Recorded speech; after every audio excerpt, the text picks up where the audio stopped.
Steve Jobs.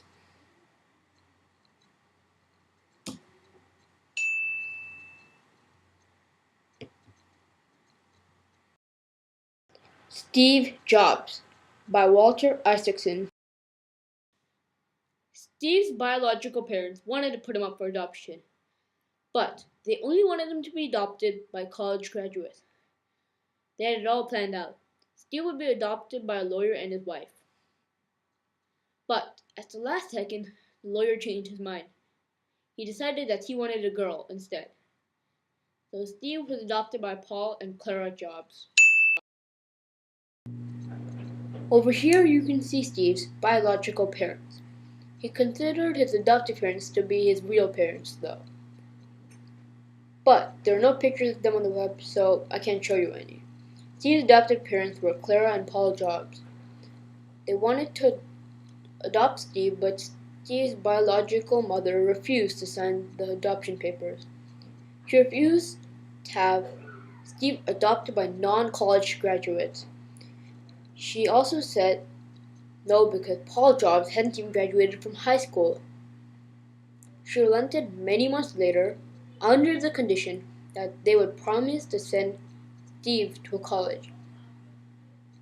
Paul and Clara Jobs agreed to her condition and then took Steve into their family. Is Steve Jobs Elementary School? Montaloma Elementary. It's in Mountain View, California. Steve said that this was the first time he was encountered with authority. He absolutely hated it. He kept himself busy by pulling pranks on his teachers and classmates. His parents never got mad at him. Instead, they got mad at teachers for not stimulating him enough. Steve felt that they were making him memorize stupid things. In second grade, Steve and his friend Rick Fiorentino put up posters saying it was Bring Your Pet to School Day. It was crazy, he said. Dogs and cats were chasing each other everywhere. Steve also changed the locks on people's bikes. It took all day to get that sorted out. But third grade is when these pranks got serious. He set off an explosive under a teacher's chair and gave her a nervous twitch. Fourth grade is when Steve found what he describes as the saint of his life. It was his fourth grade teacher, named Teddy. She used to bribe him into doing huge math sums for lollipops and money. Soon, after 2 months, he was doing it just to please her. His teacher suggested that he take a test. When he did, they found out that he was at a high school sophomore level. He skipped a grade the following year. Over here, you can see Steve Jobs and Steve Wozniak. These two are the major co-founders of Apple. Steve Jobs hung around a lot in HP. It was and is a major part of computers. This is when he met Steve Wozniak. Wozniak is not remembered as well as Jobs, but without him, Apple would not be possible. He was a major engineer and created the Apple II, which gave Apple its first profit. Steve and Wozniak were great friends and they worked together as an amazing team. Steve Jobs was a visionary who decided how and what something would look like, and Wozniak would get it done. Together they created the Blue Box. When they were just in college, it would rip off telephone companies and they could make international calls for free. The two created some of the most sophisticated software and computers. Apple was founded on April 1st, 1976 by Jobs and Wozniak. There were many thoughts for the name, but Apple won over. Steve Jobs chose Apple because he was on one of his many vegan diets. The original Apple sign, as you can see in front of you, is a rainbow-colored apple with a bite taken out of it. He wanted a bite taken out simply because it looked more interesting. You have already seen this photo, but I just wanted to draw attention to one small detail. Take a look at the garage. This garage is where Apple was founded by Steve Jobs, Wozniak, Mike Markkula, and many more of Steve Jobs' friends. Over here, in his parents' house, Steve held meetings and then created the company Apple. Steve Jobs always wanted to make a computer that, in his words, would make a dent in the universe. Apple II would be Apple's first major success. Apple I did fairly well, but Apple II was far more successful. Steve worked really hard and made sure that the Apple II styling was perfect. He was so picky it drove some of his employees working the project insane.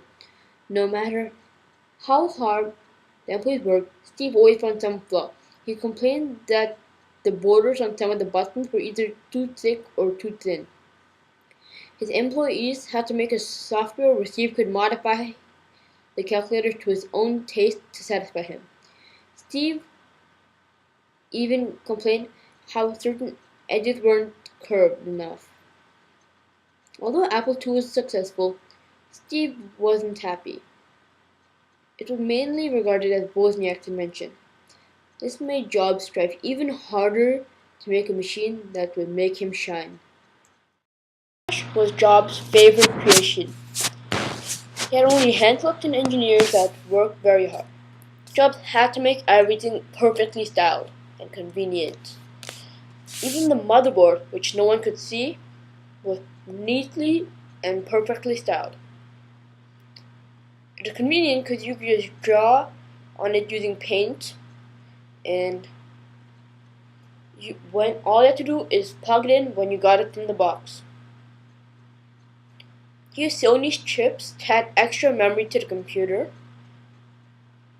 Everyone on the project worked extremely hard, and they pulled off the last 3 nights. They pulled off 3 all-nighters in a row, and he had all the people's names engraved on the inside of the computer. You can see John Sculley and Steve Jobs. John Sculley was an advertising executive for Pepsi at the time, but Steve convinced him to stop selling, in his words, sugared water and be the president of Apple. Sculley couldn't refuse. The two were great friends at the beginning, but after a while, Steve was just pretending to be friends with Sculley, and Sculley would follow Steve around wanting praise from him. They got into very little disagreements at the beginning, but after a while, when Apple went downhill, Sculley talked to the board of directors. He said that Steve should be fired and that he should be replaced by himself. More members of the board sided with Sculley, so Steve was forced to leave the company he had created. Pixar was a small company before Steve Jobs. Jobs paid $10 million and became the new CEO. At that time, they were part of Lucasfilm. Pixar was almost going out of business. Pixar made a deal with Disney, so it came up with many great movies such as Toy Story, Monsters Inc., Finding Nemo, and Bugs Life. Next was another company that Steve Jobs made. It was soon bought by Apple. The reason Apple bought Next is because Apple was doing horrible and they needed a CEO. They thought if they bought Next, Steve Jobs would again be their CEO. Jobs agreed and said that he would be their CEO until they found a replacement. At this time, Sculley was out of Apple. Jobs slowly became the full-time CEO. But all the work at Next did not go to waste.